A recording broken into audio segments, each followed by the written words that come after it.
welcome to the Messed Up to Setups podcast. I'm comedian Michael Halcomb, and today I have with me comedian, author, speaker Karina Fabian.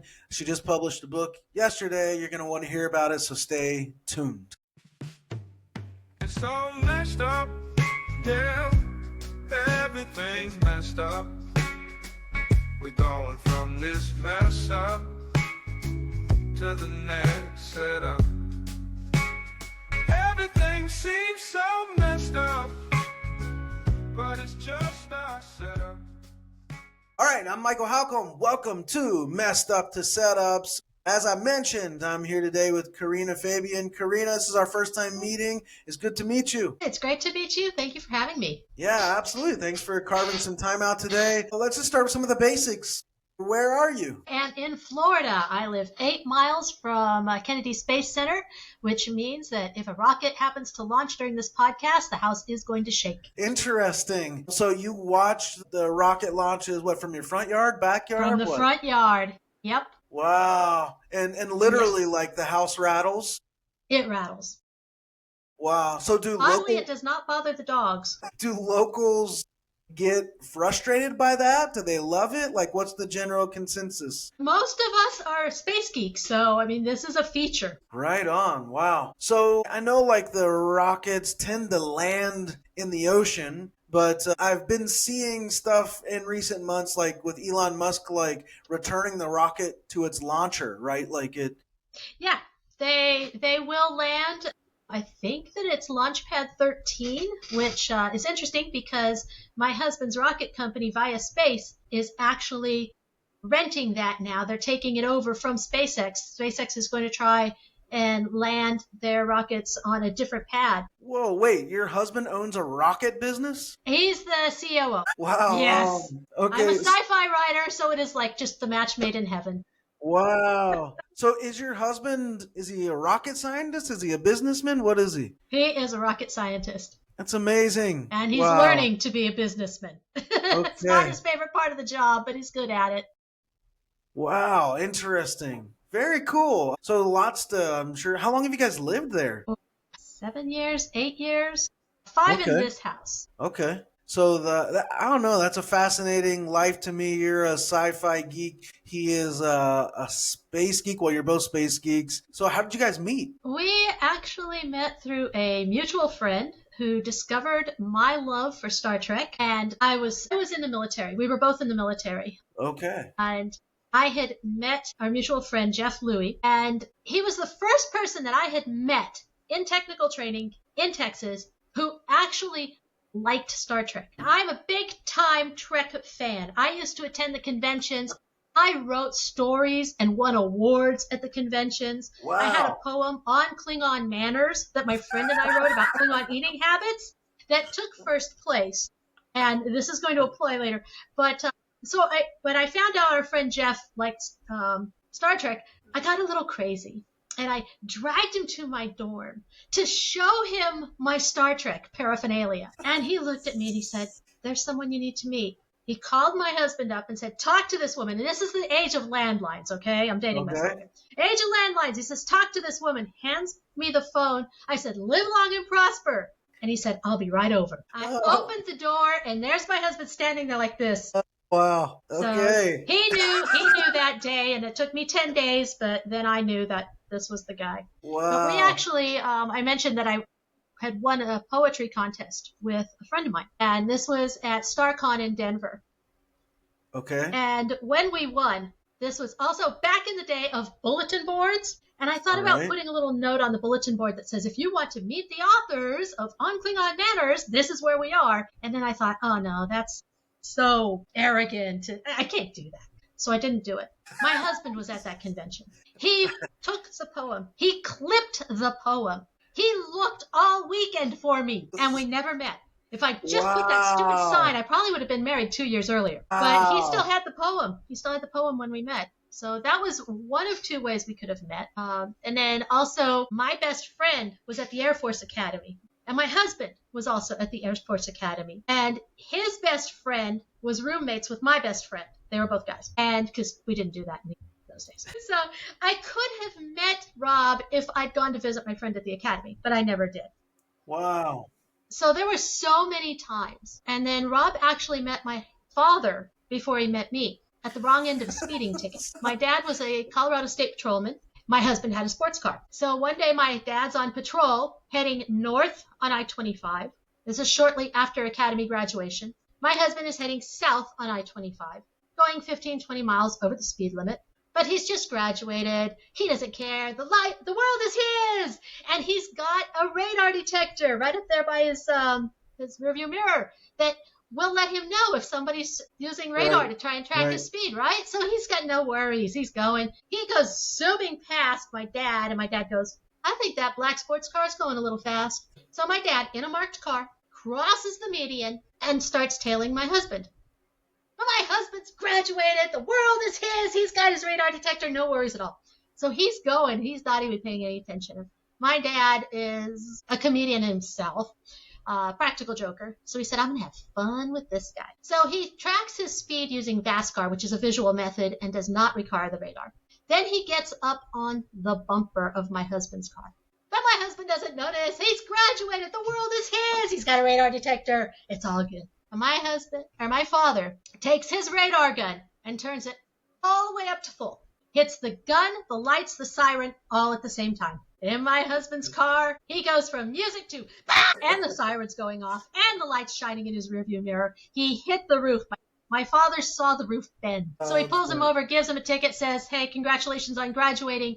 Drive the speed limit. My husband goes on his merry way. I come home from college that summer, and I don't care what you were talking about. In the presence of my father, it reminded him of this speeder he caught. I had that story memorized. That's amazing. Fast forward a year, and our friend Jeff has me and my husband pegged, right? So he's like, we need to get these two together. So he arranges for a group trip to Mexico, but gives me and Rob the wrong time so that we have to drive together on our own and meet them later. So we're driving along, and we're talking. I'm driving, and he starts talking about speeders. And he says, wow, okay, this is really funny. It reminds me of when I had a speeding ticket in Colorado. And he starts telling me the story. The same story I've heard from my father's point of view. That's wild. Wow. Yeah. I'm laughing through the whole thing. He doesn't know why I'm laughing before he's hit the punchline. And I just said, do you remember who gave it to you? And he's like, no, but I won't forget his face. So I pulled out a picture of my dad in uniform. And I said, is that him? And he went, oh. No. So later that night, we called my dad, and I was like, Dad, you know that speeder you love to talk about? Oh, I love to talk about that speeder. What about him? Hello, sir. Nice to meet you again. Oh, that's and there's great. Silence, and then you hear, oh, no. Wild, man. Like, so, yeah, at least 3, crazy stories there where you guys were almost destined to connect or something. Oh, yeah. Yeah. We figured God was putting us together and going, they're not ready yet. You go left, you go right. Wow. So you grew up you did school in Colorado. Is that where you grew up? Yes. I graduated from Colorado State University. Okay. So from Colorado to Texas to Florida. You were in Texas, right? I picked that up correctly? Yeah, that's where we did tech training. We moved 13 times in our careers. Wow. So, okay. And 3 countries, including the U.S. So you're in Florida now, and you're doing all the spacey, rockety kind of things.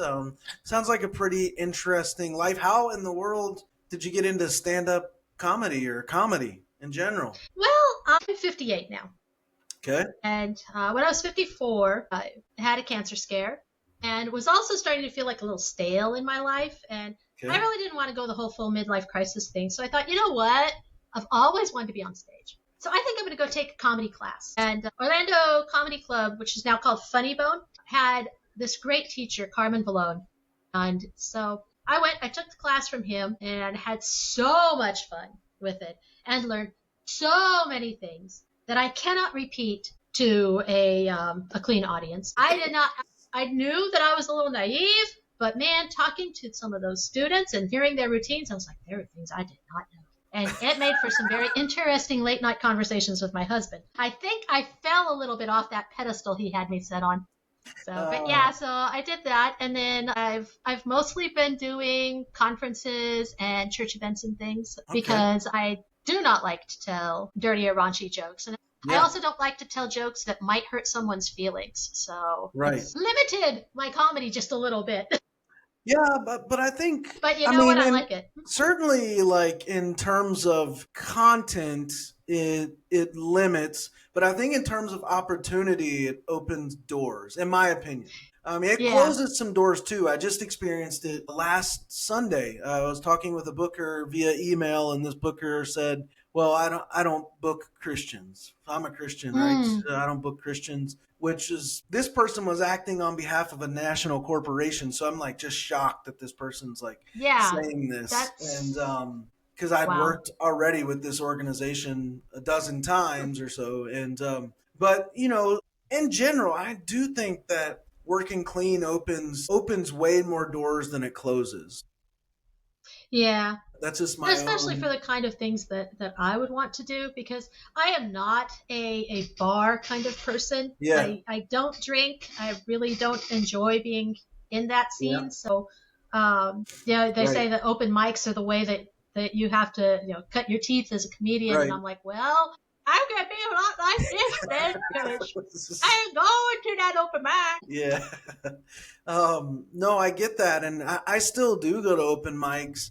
I think, I think there are some benefits of it, but it is not at all a scene I love, or that I particularly enjoy. I'd much rather be at home watching a show with my family or something. So I Hmm. totally can relate to that. I don't drink, I don't smoke, I don't do vulgar, I don't cuss, like all that stuff. But, in a way too, it's good to go into a place like that. One, and maybe just be a different, refreshing voice. And two, to see, can I win even these people over? Hmm.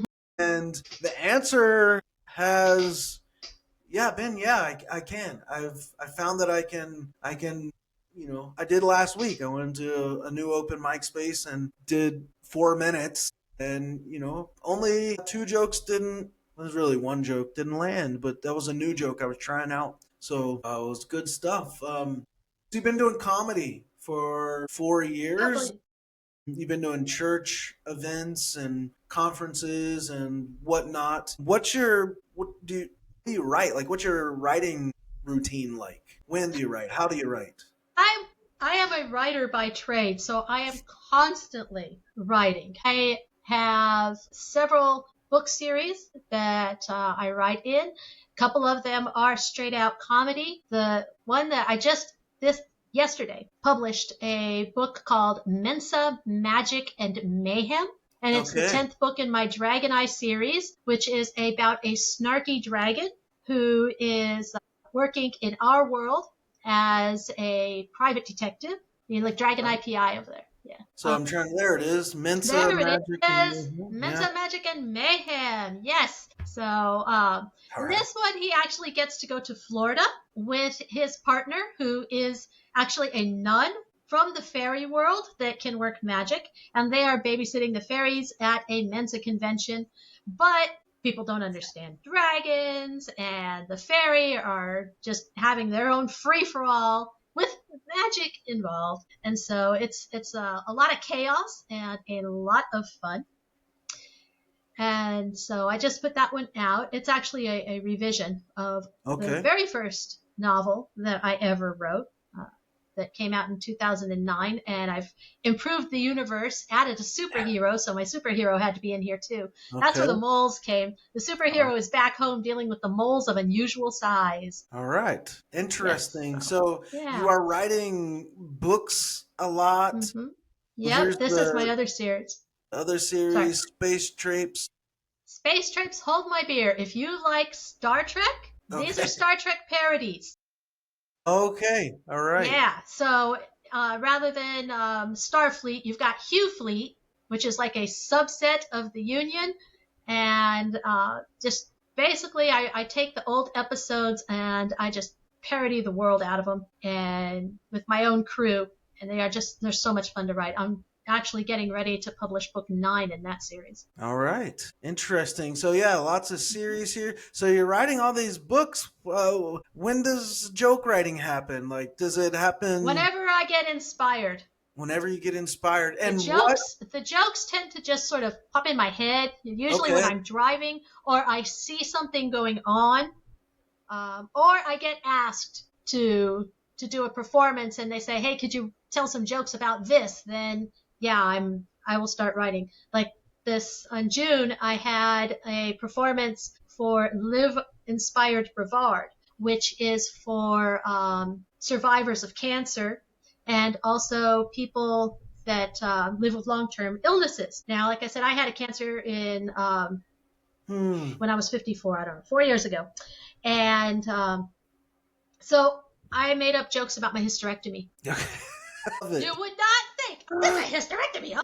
How could you make something funny about that? But yes, it was great. It was probably the most laughs I ever had, and one of my jokes even got applauded. So it was Nice. It was so beautiful. I was very happy. Yes, and I can see why anybody would applaud it because I was basically asking if people want me to lose weight, if the doctors want me to lose weight, why are they not giving me the option to bundle my hysterectomy with liposuction? I mean, you could take care of the plumbing, you could take care of the fat. I'd be ready for bikini season. That's good. And I love that you had, I don't love that you had cancer, but I love that you had cancer and the hysterectomy and that you wrote jokes about that you cracked jokes about that. So the name of the podcast, I point this out all the time, Messed Up to Setups. The idea being like one of my comedy mottos or slogans is if it's messed up, it's material. And so we're all like going through like this messed up stuff in life. And like out of that, really like that's where the comedy often comes, right? Like in these messed up situations, having a cancer, having a hysterectomy. The other comedy slogan I have is laughter is greater than outrage. So I want to like people to laugh through whatever is messed up, right? So if it's messed up, it's material. Laughter is greater than outrage. So I love that you found the strength, the ability, the wherewithal, the mentality to write jokes and laugh about this stuff. Yeah, that's awesome. It's the best way to live. Say it again. I said it's the best way to live. Best way to live. It really is. I mean, so you have a few choices when you have cancer. I mean, you can get depressed, right? You can let it win.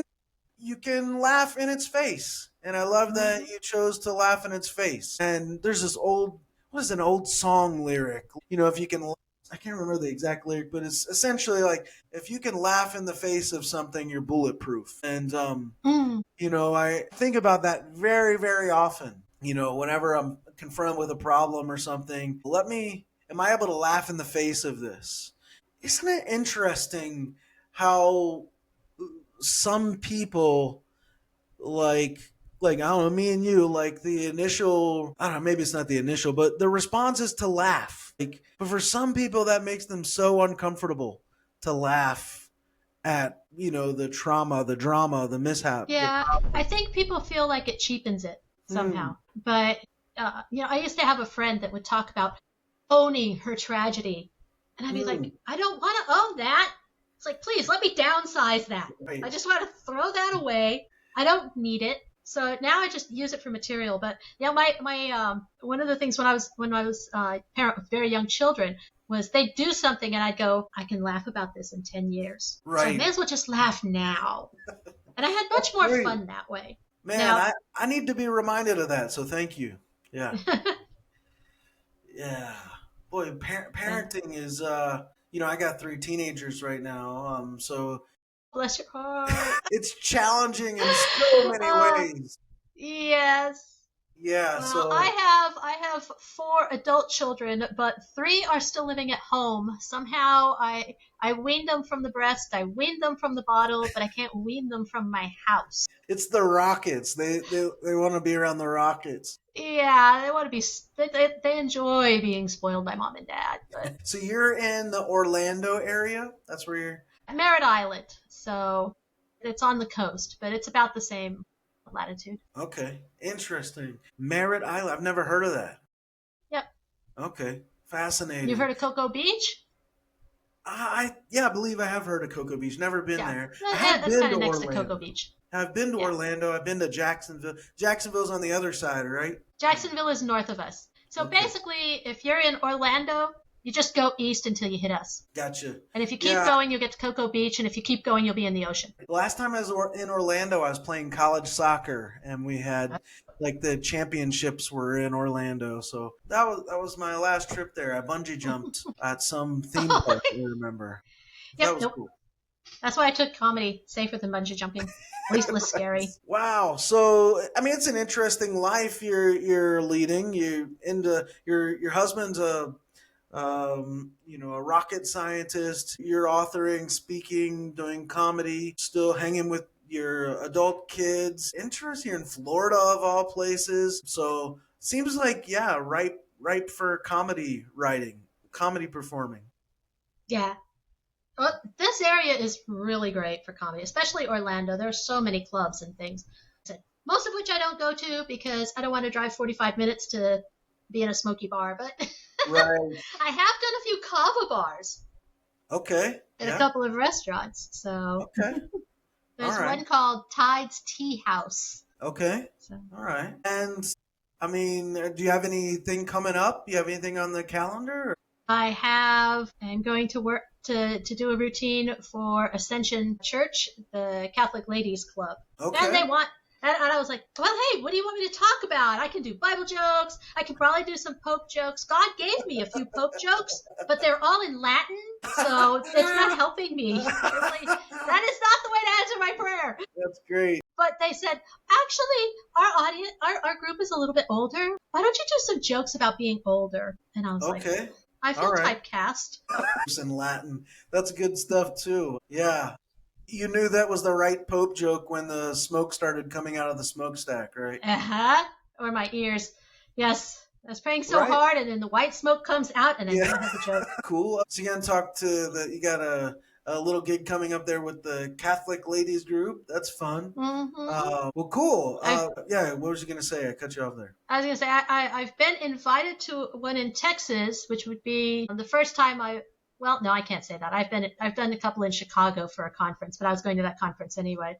This would be the first time I've been invited, and they offered to pay me, but I was like, well, plane tickets are $500. Are you sure you can afford me? And now they're thinking about it. What's that for? Is it a religious conference? It's a retreat.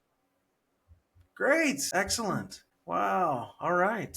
Well, man, and do you have that stuff listed? I'll pull your website back up here again just so people can... Yeah, if you look under comedian. All right, let me pull that back up. So the website is karinafabian.com, and it's got all the socials on there, but you can click the comedian tab, and you can see what's going on here. And there's some videos and all sorts of things. And if you want to follow on social, Facebook, Insta, LinkedIn, Amazon, YouTube, all that stuff, you can click there and make sure you give a follow. Yeah, Good stuff. So this is part one, by the way, of our interview, my chat with Karina. And this is kind of just to get to know her.